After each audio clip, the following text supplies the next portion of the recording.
Welcome to the Coach Debbie Potts Show, where high performers learn how to stop guessing and start aging stronger, not slower. Your host is Coach Debbie Potts, functional diagnostic nutrition practitioner, metabolic health coach, and host of this show. Here, we dive into the why behind fatigue, stubborn weight, hormone chaos, gut issues, and declining performance. Using real data, functional lab testing, metabolism analysis, and simple daily habits that actually move the needle. Whether you're an endurance athlete, an executive, or simply committed to becoming your strongest future you, you're in the right place. Let's get started. Okay, I have Brad Pitzele on the podcast to go down a root cause rabbit hole. What I always love to do is understand the why, and love chatting with other people who are like-minded that want to investigate and figure out, why did this happen to me? And Brad, thanks for reaching out to share your story and some solutions that we talk about, but putting them all together is pretty cool. So I'm excited to have this conversation with you. Awesome. Thank you for having me, Debbie. So talk a little bit about your background. We'll talk about 1,000 Roads, what that is, your journey with autoimmune issues. Yeah, well, I had a lot of weird health stuff. Starting in second grade, I got psoriasis. And then I had all sorts of like weird minor health issues, I would say. I call them minor. Some of them required surgery or procedures, but they would kind of come and go. And like they would get a name that had no real treatment and there was nothing to be done about it, but they would disappear within a few months. And then I would kind of go on with my life, and I was relatively healthy until the psoriasis kind of morphed into psoriatic arthritis, autoimmune arthritis similar to rheumatoid. And then I became kind of a crash test dummy at, cycling through pharmaceuticals. Most of them weren't working. Then eventually they put me on some really high-powered biologic pharmaceuticals, and those worked for a while. It would like relieve my pain and such. They would work for about 6 months, and then they would wear off, and I'd find I was in more pain than when I started them. And then they would double the dose, and then it would happen again. I would even be further down, and then they would switch to a new brand, and we'd repeat. And after about 2 years of that, I was really in bad shape at that point. I had a bunch of new symptoms that my rheumatologist was refusing to agree were related to my autoimmunity, but in my head they had to be. I had all this foot pain and stiffness in the back of my legs. At this point, I had brain fog, major fatigue, all sorts of like weird neurological symptoms and stuff. But also I developed melanoma, and one of the side effects of the drugs is a higher risk of cancer, and particularly melanoma. And so I went back to my rheumatologist, and I was like, geez, what do we do here? I feel like both paths lead to a bad end. I take these drugs and I end up with more cancer, or I stop taking these drugs and I end up in a curl ball of pain in the corner.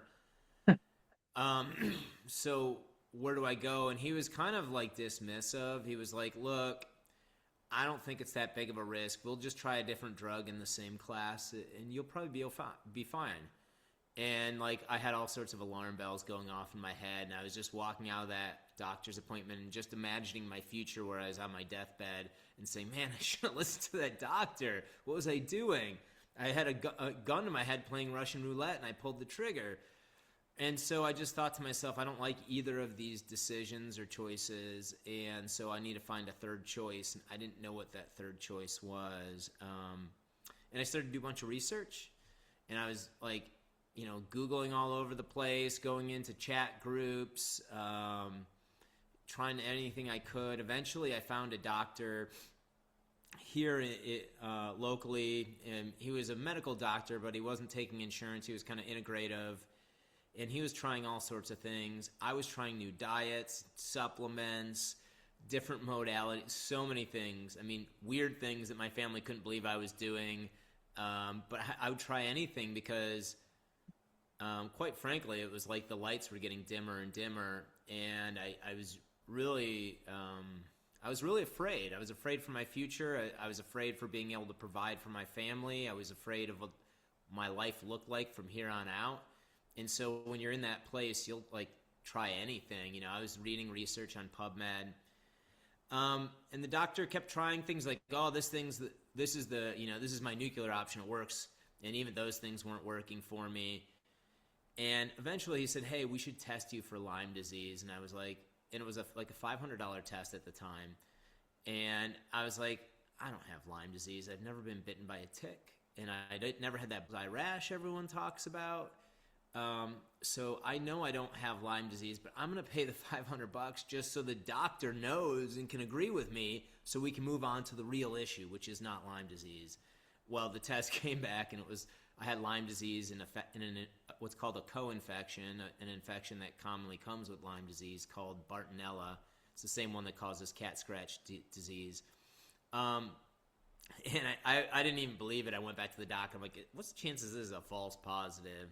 And he's like, Brad, this is what's called a urine PCR, which means you had the DNA of these bacteria in your urine. What do you think the chances are it's false? I was like, oh, I guess I accept my diagnosis. So that was kind of the tail end of diagnoses. I mean, I had many symptoms that got names to them throughout time, different autoimmune conditions, different medical conditions, if you will. But those were kind of the big ones that led me deeper and deeper on my healing journey.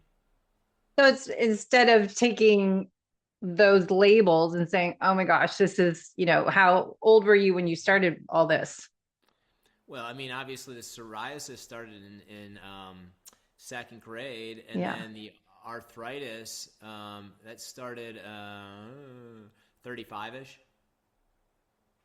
So at some point, I think a lot of us, when we have all these different issues, doctors give you labels, because I've seen clients coming to me and they have all this huge long list of labels. And then for each label, they have at least one medication. And then one for the side effects of that medication. Yeah, like just as you're saying. So it's just looking at, when I investigate clients, when they're coming in, their intake forms, and looking at side effects of medications as you did for your own self. It's amazing how a lot of these problems are coming from the side effects of the medication. So it's that whole domino effect that you experienced. You finally just stepped aside and started to take ownership. Well, when I was 25, I had acid reflux, maybe even earlier. And I went to the doctor, and eventually they put me on a proton pump inhibitor. Pet peeve. What? That's one of my major pet peeves. Everyone, when I say that, just went through that, what I just said about medications. They were all on PPIs. Yeah. And I started to investigate. So, yes. Yeah. The issue. Well, they put me on them, and, obviously the GERD went away, pretty quickly. And I went back to the doctor at the next appointment. I said, oh, okay, so I'm doing better. Like, what's the plan for getting me off these, or how do I wean off these, or what's the story? He goes, you never get off them. And I was like shocked. I was like 25 or maybe even 24 or 23 or something like that. And I was like, I'm like really healthy, doc. Like I don't understand. Like, why would I be on a drug for the rest of like this? It struck me. It took me a long time to get off them. Side note, I looked that up. The FDA approved PPIs for 2 weeks. 2 weeks. 2 weeks. Not forever. They were never, ever approved for more than 2 weeks. Nope. Yep. Off-label use. You know how that works. So, it's amazing when you've got a lot of lobbyists in Washington, what you can do. Yes, it's sad. So we always talk about mitochondria, and I talk about the flow method, freeing up the nervous system, working on oxygen, the mitochondria, lymphatic system, waste removal, drainage. It sounds like you put together some insight on how the body works as we talk about being fit and healthy from the inside out at a cellular level. And how do we create energy in our bodies and mitochondria? And how do you strengthen the mitochondria and improve this flow? So tell me a little bit your journey that kind of led you to, we see these red panels in the back and oxygen. I want to dive into that because it's fascinating. Well, so I always joke I'm a recovering engineer. So started my career in mechanical engineering. So When I was really sick, there wasn't as much information out there as there is today. So I was trawling all around on PubMed and looking at research and reading books and going into, chat groups with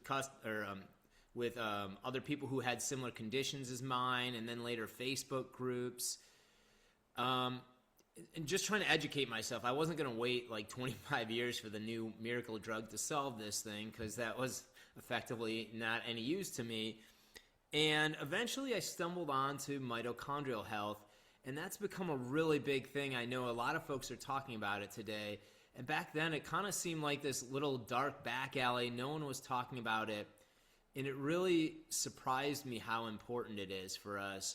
It's important for healthy aging, and it's important for our health both. And if you look at even chronic health conditions, when you peel back the layers, almost every chronic health condition has mitochondrial dysfunction at its root. Now, one of the things that actually benefited me is, even before I got sick, my first child was born with Down syndrome. And people with Down syndrome do have mitochondrial dysfunction, and they also have a higher risk, an incredibly high risk, of developing Alzheimer's at an early age. 40s and 50s, about 75%. So I knew I was staring down a gun, and I'd already been on PubMed trying to research that, and I'd read a lot about mitochondrial dysfunction. So here I was studying my own illness and finding more and more mitochondrial dysfunction at the root of it. And one of the most interesting things about mitochondrial dysfunction that's still not spoken about too much is the importance of oxygen delivery and the importance of microcirculation.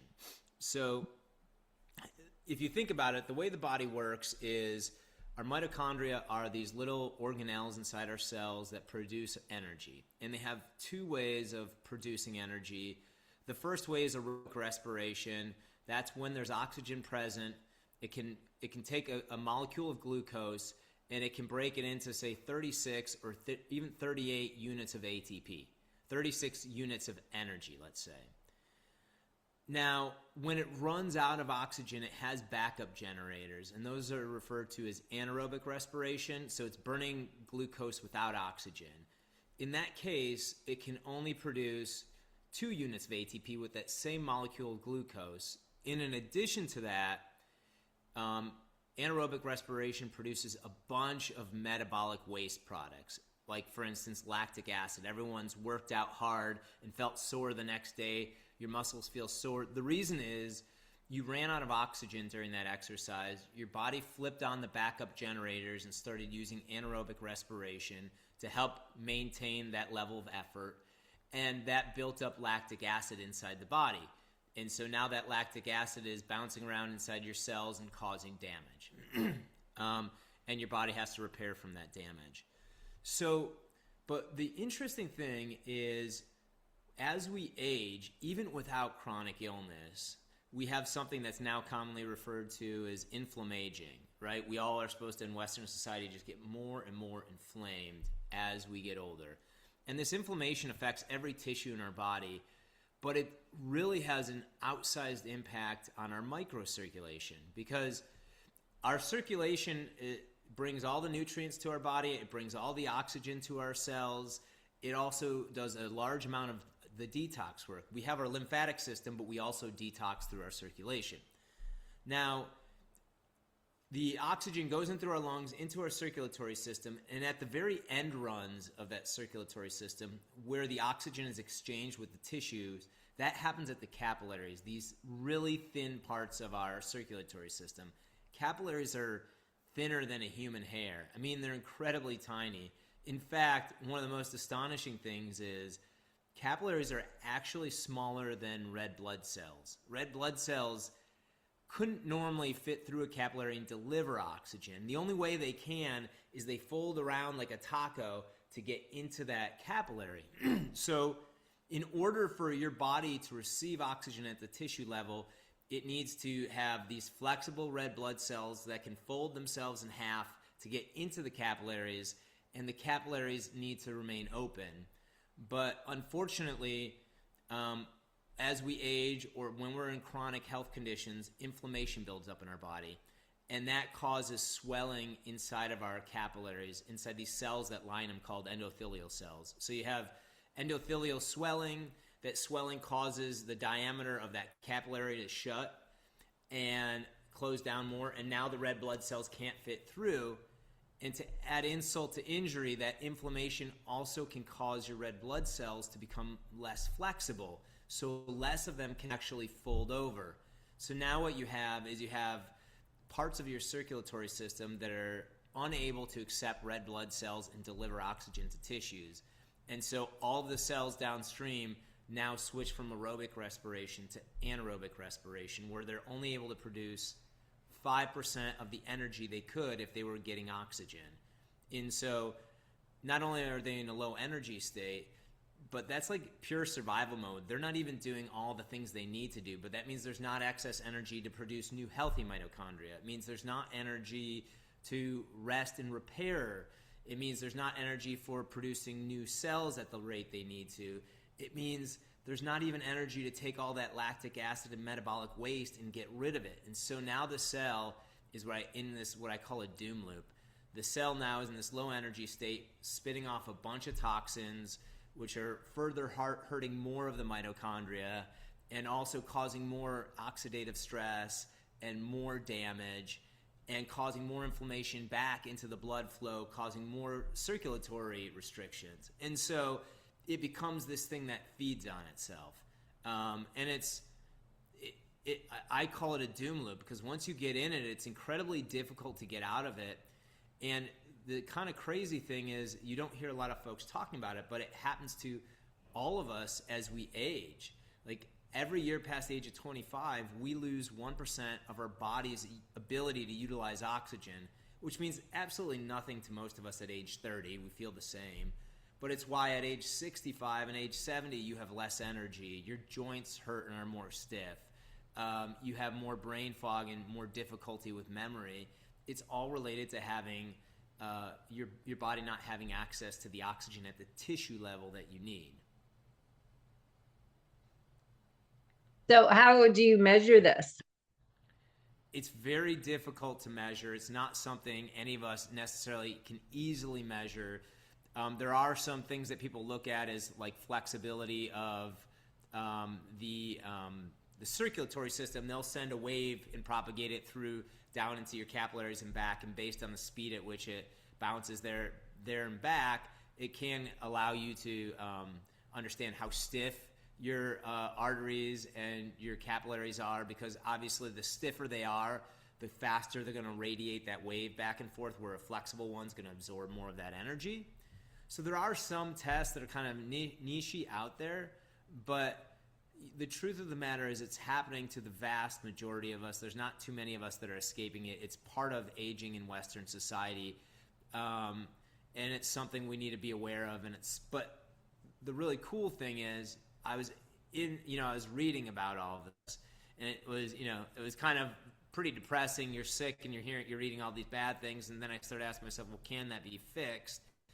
And I stumbled upon this work by a gentleman named Manfred von Arden, and he was a German physicist and inventor. He invented like the scanning electron microscope. He was responsible for the commercialization of CRT TV sets in the 1930s. And in the 1960s and 70s, he started to get interested in oxygen because he was looking at another Nobel Prize winning gentleman named Warburg. And what Warburg found was that he could turn any cell into a cancerous cell by depriving it of oxygen. And so he won the Nobel Prize for showing the linkage between cancer and oxygen.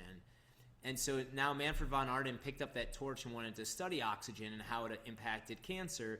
And he started doing something we now today refer to as exercise with oxygen therapy, or EWOT. And what he found is that he was putting probes into folks and doing EWOT. And what he found is he could measure these blockages in their capillaries.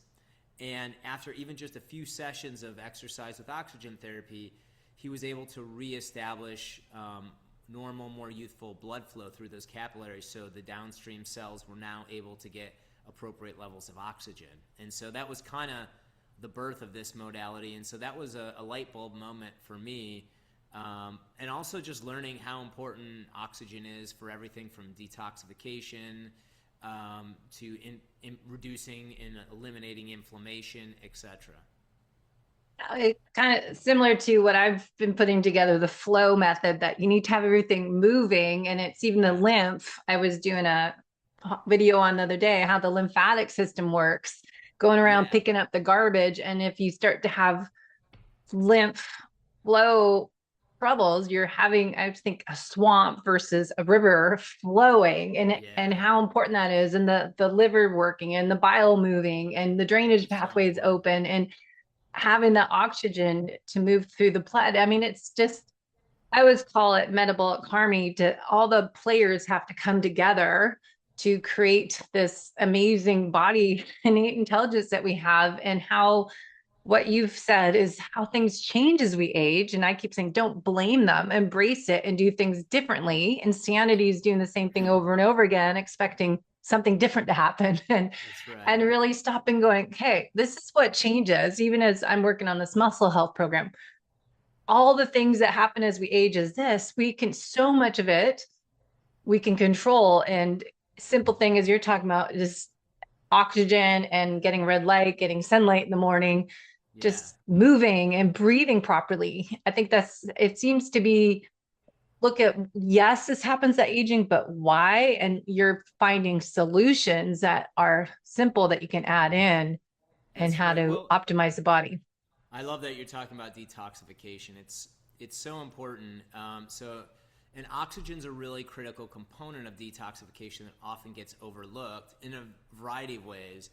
And EWOT in particularly is very interesting because also we're engaging motion, which, as you know, engages the lymphatic system, which doesn't have its own pump.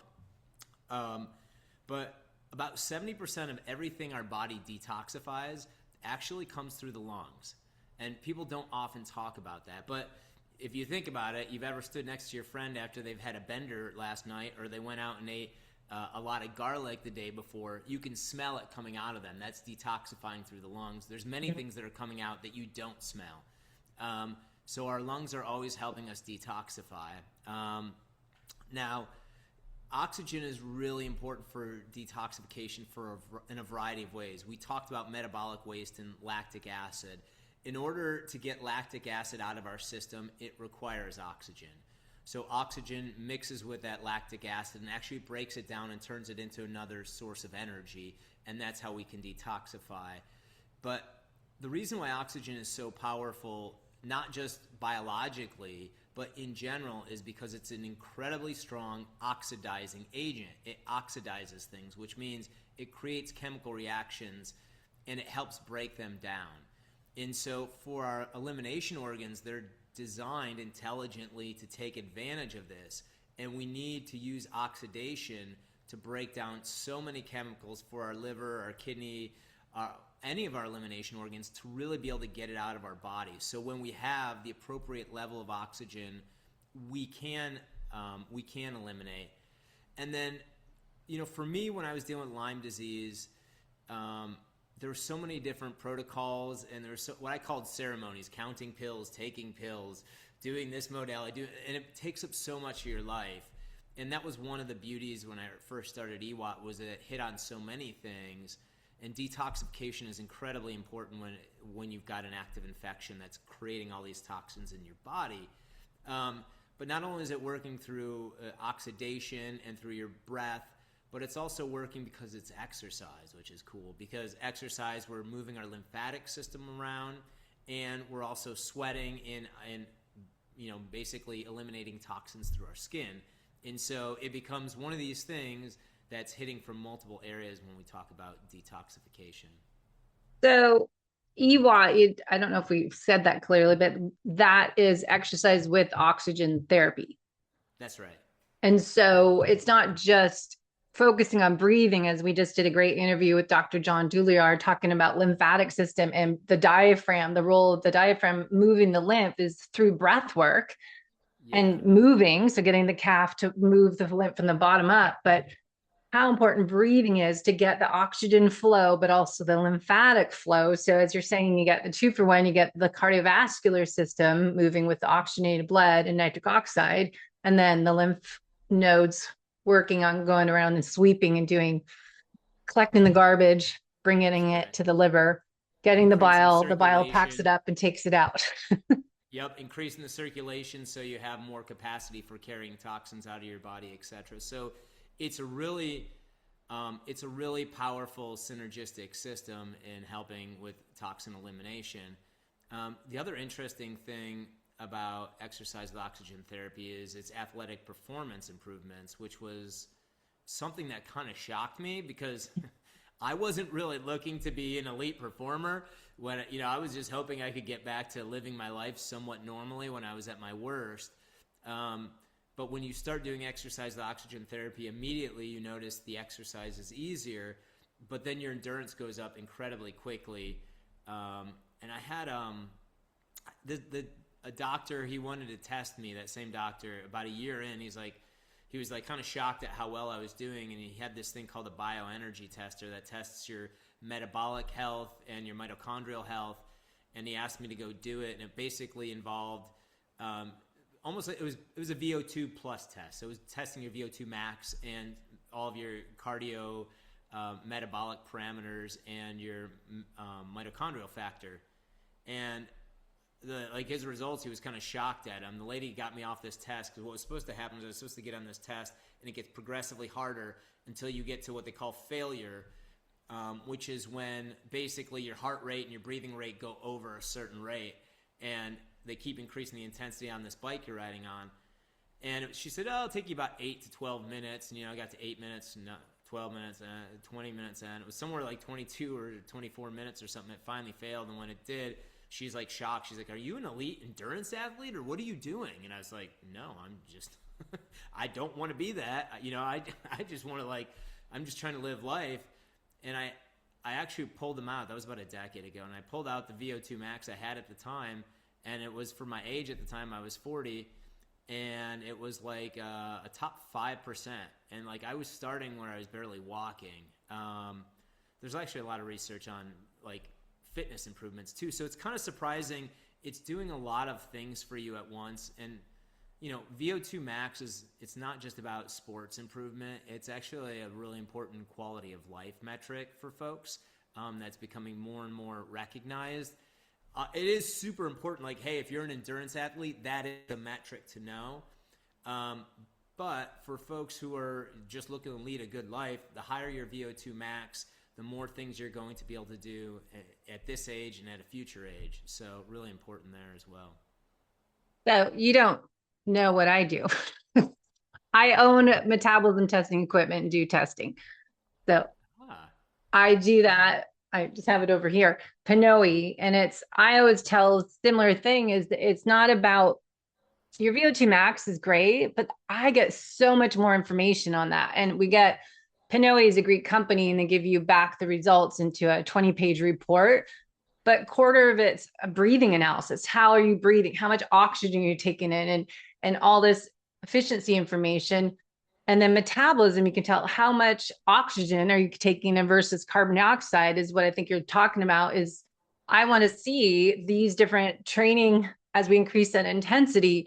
Where's my metabolic crossover point? So you're burning fat, and the respiratory exchange ratio is the carbon dioxide to oxygen ratio, right? So they're probably measuring how much fat you're burning and where you start to have the carbs come up. And so when you're more metabolically efficient, more oxygen, you're going to last longer and be burning fat, not have that crossover higher. And that's what I love to see. Take that test. Yes, a VO2 max is 9 to 12 minute test. But if we're trying to look at how well are you using oxygen for oxygen, talking about oxidative phosphorylation, we're using fat for fuel versus carbohydrates and non-oxidative, not getting the oxygen.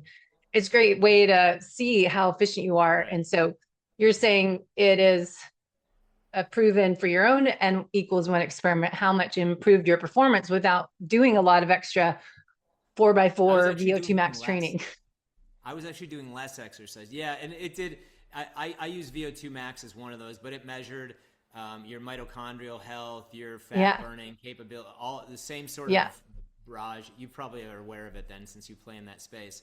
But yeah, I was kind of shocked at how, like, people were like asking me if I'm an extreme athlete. I'm like, no, I definitely am not doing that. I'm like trying to make sure I'm gaining and maintaining my health. Like, I'm not beating my body down doing, 100-mile ultra marathons or anything like Is it that more you're more efficient at taking in oxygen because you're taking oxygen in? If you want to jump ahead and go into what you're doing, you're wearing an oxygen mask and you're uptaking more oxygen per breath than you would without it. So in a nutshell, when you're you're breathing 21% oxygen if you're at sea level, a little bit less if you're up in the mountains, let's say. When you do exercise with oxygen therapy, you breathe in 93% pure oxygen. Now, the way we do this, the EWOT system. What it looks like is there's a device called an oxygen concentrator, and it takes that 21% oxygen in the room and it purifies it up to 93%. And it's you don't have to own an oxygen bottle or any of that sort of thing. It does it on demand. So you just plug it in and flip a switch and it's producing oxygen. However, it doesn't produce enough oxygen. So it can produce 5 or 10 liters of oxygen in a minute. And when you're exercising at a good clip, you can easily use 50 or 60 or even more liters of oxygen in a minute. So what we do is we take that device and we fill this large reservoir, what looks like a big pillow, with 1,000 liters of oxygen. Now, to give you some feel for how much oxygen that is, it's about the same amount of oxygen you could take in a normal day. And we fill this reservoir, and in a 15-minute cardio session, you can take in that whole entire reservoir of oxygen. So a full day of oxygen within just 15 minutes. So it's a massive amount. Now what's happening is Is that oxygen saturation levels? Is that what we call it, going up? Yeah, well, now if we looked at our oxygen saturation using like a pulse oximeter, you put it on your finger right now, it's going to tell you you're at about 98, 99% of capacity. Your red blood cells are tapped out. There's no more room for oxygen on your red blood cells. For most folks, if you're healthy. If you're unhealthy, it could be lower. If it was like during COVID when people were dropping into the 80s, they were running them into hospitals. So that tells you there's not a lot there. But what happens is something really fascinating is when you start breathing large quantities of oxygen, there's something called Henry's Law, which basically says when you bring in more oxygen, it can actually go into solution into our blood plasma. So our blood plasma generally doesn't carry a lot of oxygen, maybe like 2% of all the oxygen in your body is in your blood plasma. But when we're exercising with oxygen therapy, because we're bringing in so much oxygen, we're able to saturate the plasma with oxygen. And that's important for two reasons. One is it increases the oxygen carrying capacity of the blood as a whole. So now you've got the red blood cells plus the blood plasma. But more importantly is blood plasma is like 1,000 times thinner than a red blood cell. So we talked about those microcirculation blockages. It's able to get through those blockages because essentially it's water plus a few other things in it. But it's as thin as water, and so it's able to get through these blockages and immediately deliver oxygen to places that hadn't had oxygen for a long time. But the important part is also oxygen is incredibly anti-inflammatory. And the research shows that anywhere in your body you have inflammation, you have hypoxia, which is a fancy medical term for oxygen starvation. So inflammation can only occur in parts of the body that have oxygen starvation. And the flip is also true. If we put oxygen starvation anywhere in your body, you will have inflammation. They're two sides of the same coin. And so when we get oxygen in that plasma and we get it through those blockages in the capillaries, it causes this powerful anti-inflammatory effect. And that's what Von Arden discovered. It reopens, it reestablishes normal blood flow through them because of this anti-inflammatory effect. So it just getting that oxygen deep into the capillaries is a big difference, that you're getting a lot further in than you would. Yeah, and we're taking advantage of all the physiology of exercise. So if you think about it, when you exercise, your body naturally tunes itself to be able to maximize oxygen consumption, meaning we start breathing faster, we breathe deeper, our lung membrane actually thins out to allow the diffusion of more oxygen into our blood. Our heart beats deeper and faster, our blood vessels dilate, and then lastly, our blood pressure goes up, which we normally think of as a bad thing. In exercise, it's a great thing. And so when the blood pressure goes up, the gradient, or the difference between your blood pressure and your tissue pressure oxygen, is larger. And because that gap is larger, it forces more oxygen deeper into our tissues. So we're taking advantage of the fact that our body is naturally tuned to maximize oxygen consumption, and then at the same time, we're maximizing how much oxygen we can bring into the body. So when you're doing this, are you working out outside, getting morning sunlight, kind of sunshine with the natural red light? And are you doing it inside on machines? How does it work? It's a great question. So we generally are doing it. You can do a variety of things, and it depends on your health status.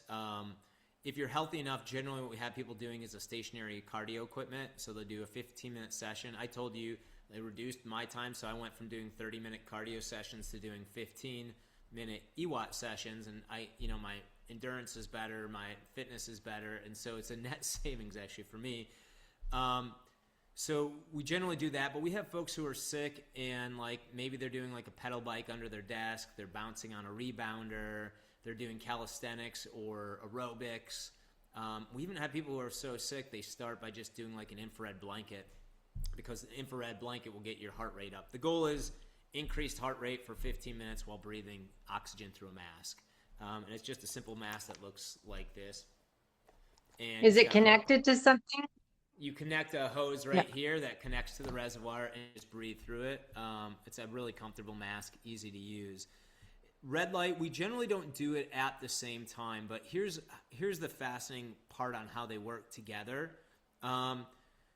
Almost all the benefits you hear from red light, there's so much research, tens of thousands of peer-reviewed studies on this. Everything from, better skin quality, less wrinkling, more collagen production, faster scar healing, to bone, brain health, muscle recovery. All of these benefits actually come from one thing.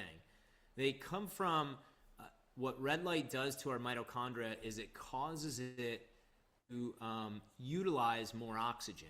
So it stimulates the mitochondria to absorb more oxygen and utilize more of it. And so that shifts us deeper and deeper into energy production. So by stimulating energy production, now our cells have more energy for renewal. They have more energy for doing whatever their purpose is. For skin cells, that's producing fresh collagen, which helps heal. It helps get rid of wrinkles. It helps make the skin look more youthful. For our bones, it helps them heal. For our brain health, it allows us to have more brain energy. And as our brain energy gets lower, that's when you start having things like memory lapses, brain fog, et cetera, et cetera. And so what we do is the way we pair them is we first do EWOT to spike our oxygen supply, right, to peak level. And then immediately afterwards, we pair it with a red light session. So you go from the EWOT session to the red light session.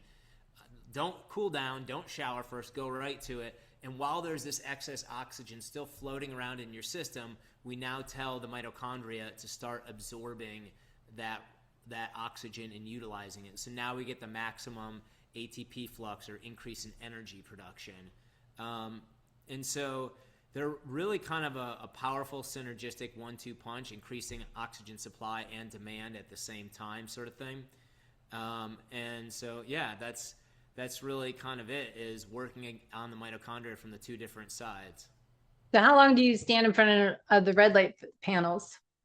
That's a great question. For our panels are designed to be used with EWOT sessions. So we have 8 different wavelengths, and each wavelength treats at a different penetration depth. So some are designed for skin health, some are designed for deeper healing, and even some of them are designed for brain health and fat burning. So, however, the way red light works is it works on something called a biphasic dose response, which basically means the benefits over time look like a bell curve. Early on, the more you do, the better the benefits. You get to a point where if you keep doing it beyond that point, it reduces the benefits. It doesn't cause any harm, right? But it's just you spent 5 more minutes under the light to get less. So you try to tune that in. For ours, normally what you would do is you do about 10 to 15 minutes is what we recommend. However, when you're doing it after an EWOT session, because the mitochondria are already primed, we'll reduce that session length. Our recommendation is more like 7 to 10 minutes after EWOT, because that biphasic dose response shifts a little bit to the left, if you will, which makes it even more efficient. So if I took that 30 minutes I used to do exercising, and now it's like 22 or 25 minutes I spend doing both. Yeah, I always like to think of what's the minimal effective dose, how much is the right amount, but also the Goldilocks effect, because if it's too much of it, even I was listening to a podcast, Dr. Ruscio does a lot of podcasts on red light therapy and how he was doing too much and actually backfired because he had more knee inflammation or something, some response from doing excess. So it's not more is better. I would say it's not. Sometimes less is more, and finding the right dose that creates that effect that you're looking for. But I agree with you. And here's the thing, coming from someone who was chronically ill and was trying all the things and doing all the things, the difficulty is having too many things and developing a protocol that's just not sustainable over time. Because the best things you're going to get are things you can do consistently over time.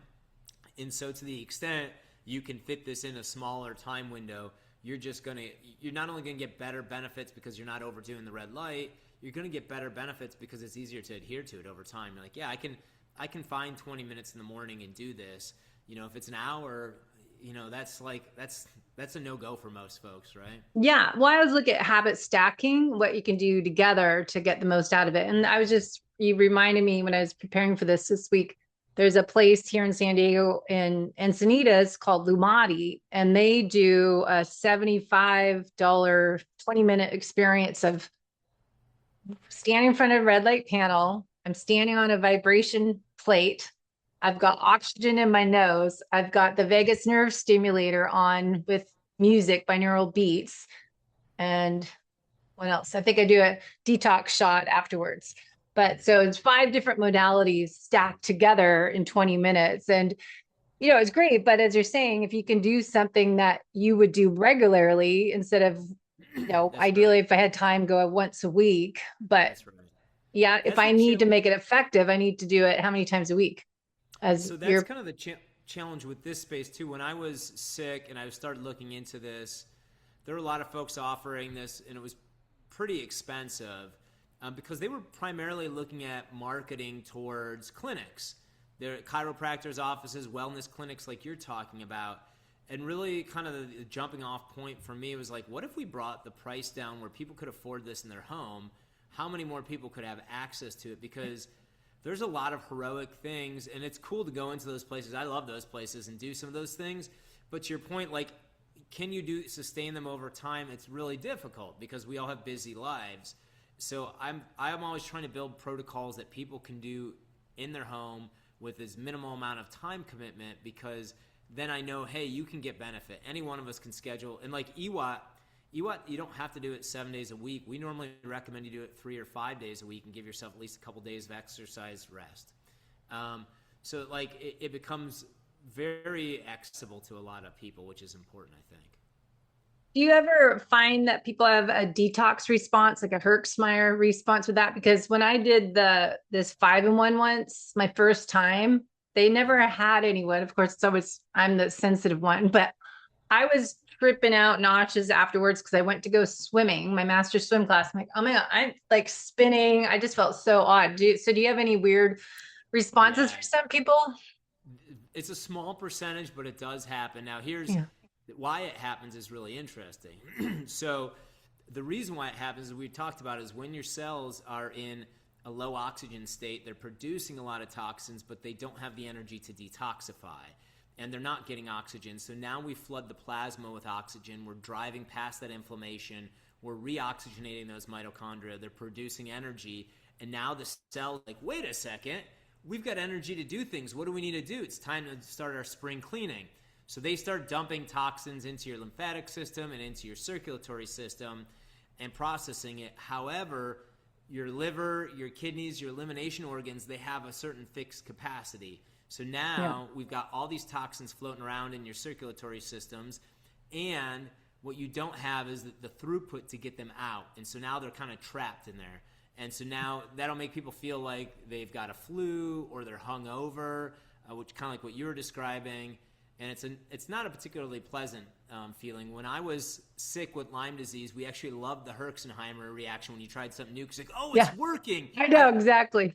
It killed something, because oxygen is also kills off a lot of anaerobic bacteria like Lyme disease. And so in folks who have certain illnesses, it also can cause die-off of these diseases, and then they release their toxic payload, so it's a multiplier. So you can totally avoid it, though. So if you're one of these people who thinks you're sensitive or you're incredibly sick, the simple thing to do is start this really slow. You can get it from, depending on how sick you are, you can get it from the red light alone. You can get it from EWOT, more likely with EWOT, because it can be very potent for an on-ramp. Most folks don't. So what you do is, if I have someone who's really sick, I kind of consult them. Like, you start by just stationary oxygen breathing for a few minutes. You've got to wait till the next day to see how you feel. And then slowly build up till you get to 15 minutes of stationary breathing oxygen. And then slowly add 1 and 2 minutes to the end of that 15 minutes and work your way back until you can do 15 minutes of EWOT at any intensity. And then once you get to 15 minutes, then you can worry about increasing intensity over time. But each step during that, you don't really measure whether that was too much or not until the next morning, when if you start to feel a little something, then you back off and you stay there for like a few sessions before you start to creep back up. Yeah, I think that's good. I start slow, and people often think, more is better, as we said, and high performers tend to do too much of everything and do the excess. But it is, when I first did the panel, and they, by the way, had yellow and green in their panels, not just red. And you think you're healthy, and then you realize, oh, I'm not so healthy, because no one really is at a cellular level. We did 2 podcasts, Geraldo, who owns what's called Detox U, and we're talking about all the toxins in the environment. You can't ignore them. You can't avoid them. So they're all around us. So it really is important. There are absolutely toxins everywhere. It's in the air we're breathing. It's in the soil we're growing our food in. It's in our clothes. It's on our furniture. It's in the houses and the way they're being built. It is literally everywhere. And so the answer isn't you can live in a toxin-free world. You obviously try to minimize toxins where you find exposure and know things. There are choices you can make to reduce exposure, but you also have to be mindful of detoxification consistently. And I think your point, the other interesting thing is about why we need red light. And that's kind of the interesting thing that I'm hearing more and more folks starting to talk about, but was kind of an epiphany for me, is the reason we need red light is, as you were talking about, sun exposure. So when you're in the sun is full spectrum. So it's everything from the UV rays that have been completely demonized to violet and blues, all the way up to reds, and then beyond that, infrareds. And so as a species, we are designed to be exposed to the natural sunlight. And the sunlight changes, the amount of those different wavelengths changes through time of day. So early in the day and late in the day, we get reds and near infrareds. And in the middle of the day, we get more blues. Now, we've moved more and more indoors, so we don't get all that natural spectrum. We get our light from artificial light. And what's become worse is, since we've gotten very focused on energy efficiency, for good reason, as we've gotten more and more focused, one of the things we've done is we've said we need to take reds and near infrareds out of LED lights. And the reason we do that is because reds and near infrareds particularly, they are experienced in our body as heat. And so, when you're trying to light the room, you don't want heat. You don't want to also heat the room. And so we've removed reds and near infrareds. So now we're in this environment where we're overexposed to relatively blues and underexposed to reds. And so our body biologically is missing those markers. And so these reds and near infrareds, they're not just light, they're signaling. Our body is, absorbing all these signals from the environment, and we've cut those signals off. And those signals tell our body early in the day, hey, produce more energy, they also tell the body in the day, stop inhibiting melatonin production and get ready for sleep. And so now we're bathing ourselves in blue light, not only from the LED lights, but from our screens. And so, you have more and more folks having sleeping problems. You have more and more folks don't feel as energized. And like we said, mitochondrial health is at the foundation of human health. Yeah, so important to get that morning sunlight. That was my video I did on my Instagram this morning. My sunrise. And it's easy hike to say in San outside. Diego. Yeah. Well, I moved from Seattle almost 6 years ago this summer. So there's a reason. And I usually am up top. If you look at any of my videos, I'm in a glass house usually. So I never use artificial light because I'm outdoors. So it's kind of the beauty of moving down here. You pay the price, but I moved to SoCal and I was there for 6 years, and I always said I love my great room. It's my backyard. It's like set up perfect every day. I know. So yeah, that's the thing. You live your 6 years and you're like, oh God, it's so expensive. They take all your money, but you pay for this. That's what I tell people. You pay for the sun tax. Yeah, sunshine tax. So tell me about 1,000 roads, what that means, and how we get this at home.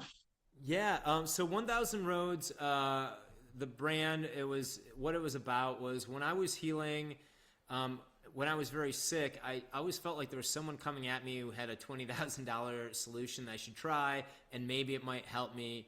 And it was pretty scary because I was incredibly sick. I was in pretty bad shape and pretty desperate, but I knew I didn't have that many $20,000 bets. So kind of when I started to think about how I could help the world and how I could make purpose out of my health difficulties, I wanted to create a company that would do a couple things. One, it would make wellness technology more affordable for people who were like me at the time. Oops. Hold on, I'm still listening. I moved. That's okay. I wanted to make a company that made wellness technology more affordable at the time. And I also wanted to honor folks we all have kind of a different road on our path to wellness and our health goals. And so it was honoring the fact that, everyone has their own goal and their own road to wellness. And we wanted to kind of honor that along the way. And so, it's also was a goal of wanting to pay it forward. And, at the time I thought to myself, if I can get better, I'd like to help 1,000 people get better, right? Sort of thing, like pay it forward. And so that's where the name came from. So you can find us on 1000roads.com/Debbie and learn more about us. We have exercise with oxygen therapy products, and we have red light panels, and we also have a guide for you that you can download and understand how to use those two together. I saw that. So I'll put all that in the show notes. I definitely am interested because I'm all about what I can do in middle age to improve my future self. I call it the Future You Blueprint, and taking ownership in middle age, not wait until we see what's happening to our parents and their friends. If you're around my age, you start to see 80-year-old parents and all their friends are just having all these health issues. And it's like, wait, I don't want that to happen. It's the brain health you're talking about, Parkinson's, dementia, Alzheimer's. It's just going to happen unless you start now doing something. And this is a great place. Yeah, we're helping folks with all sorts of chronic health conditions. We're helping folks who have cancer and Alzheimer's and stroke recovery and chronic infections, long COVID, chronic fatigue, autoimmunity. It's so amazing what oxygen can do for you. So if you can, both these technologies are really about oxygen optimization and mitochondrial optimization. And well, for sure, I'd like to read more on that too, because the oxygen to the brain makes sense and how that can help stack this together. But I appreciate everything you're doing. That's why I wanted to have you on the show, because anyone that's spending all this time and energy paying it forward, as you said, to help other people thrive so they don't have to struggle as they age is really important to our community to understand what they can do and how this is an option, and that's affordable too.